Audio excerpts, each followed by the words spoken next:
entendível. Mapeamento de competências passo a passo.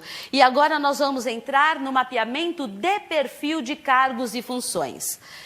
Mapeamento de perfil de competências é o conjunto das competências técnicas e comportamentais essenciais para o sucesso na realização de todas as atividades do cargo ou função. É um raio-x da necessidade de competências de cada cargo ou função e é mensurável como todas as ferramentas da gestão por competências. O mapeamento de competências deve ser realizado com base na função, como já falei para vocês, ou seja, nas atribuições que realmente são realizadas pelo trabalhador, pelo colaborador. Caso seja diferente da função, considera-se a função. Então, se temos um cargo, como eu falei, todo mundo é analista, cada analista precisa ter a sua descrição, que é a nossa ferramenta base para a realização do mapeamento. Mapeamento do perfil de competências técnicas e comportamentais. Das competências técnicas, são os pré-requisitos técnicos para o cargo, os conhecimentos e habilidades necessários para o cargo. Competências comportamentais, conjunto de comportamentos essenciais para atender às exigências dos cargos, ok? O A do chá, atitudes. Primeiro passo para fazer o mapeamento de perfil de competências: encontrar os indicadores do cargo. Vejam, quando eu falei de competências corporativas, eu falei dos indicadores da empresa, missão, visão, valores, esses são indicadores da empresa. E do cargo, quais são os indicadores de competências, as atividades, atribuições ou responsabilidades do cargo, tudo que o cargo faz. Todos os requisitos técnicos e comportamentais que o cargo precisa para atender sua expectativa e resultados. Identificar a descrição do cargo. Então, se a descrição estiver desatualizada, será que nós vamos fazer um bom mapeamento? Vamos mapear um cargo que talvez nem exista mais, um cargo do passado.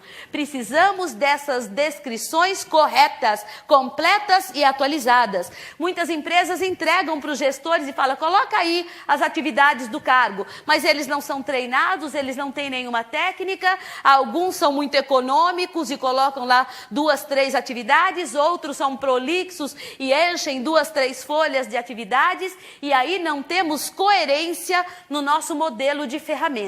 Então é muito importante que essa ferramenta esteja correta. Se ela estiver errado, tudo mais sairá errado.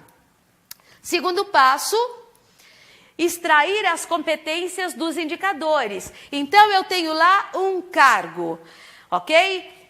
Digamos, mês passado foi mês da secretária, certo?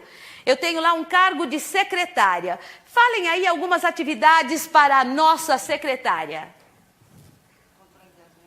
Controle de agenda. Isso estaria lá na descrição do cargo da secretária?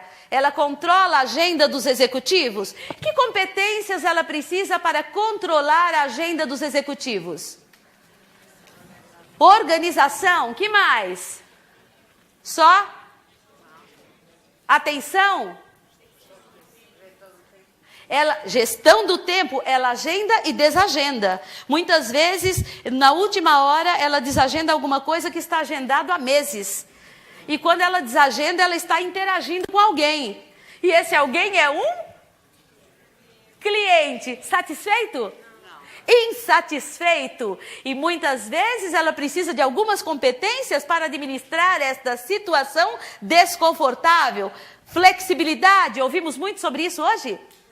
Isso, flexibilidade, foco no cliente, comunicação, etc. Estamos falando de uma atividade indicadora de competências, não é? Ela administra a agenda do executivo. E vimos aí algumas competências comportamentais importantes para isso. A secretária digita documentos formais da empresa? Redige documentos administrativos também? Ela precisa de competências para isso? Quais? Quais?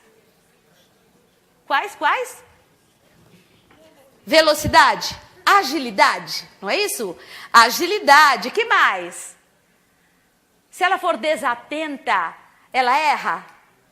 Erra. Então ela precisa de atenção, concentração. Isso são competências técnicas ou comportamentais? Agora, se ela digita, ela precisa de informática, não? Ótimo. E informática é uma competência técnica ou comportamental? Se ela redige documentos, ela também precisa de redação empresarial, não? Competência técnica ou comportamental? Técnica. Então, pegamos cada uma das atividades e identificamos competências técnicas e competências comportamentais. E isso é a segunda etapa do mapeamento de competências. Tem descrição de cargo que é longa. Tem lá 10, 15, 20 atividades, não é isso? E tem alguns cargos mais simples que tem poucas atividades, 4, 5, 6 atividades. Extraímos competências técnicas e comportamentais de todas essas atividades. Vai ter repetição, não vai? Muita. Então temos lá uma extração de competências, mas uma coisa desorganizada, e no próximo passo precisamos organizar.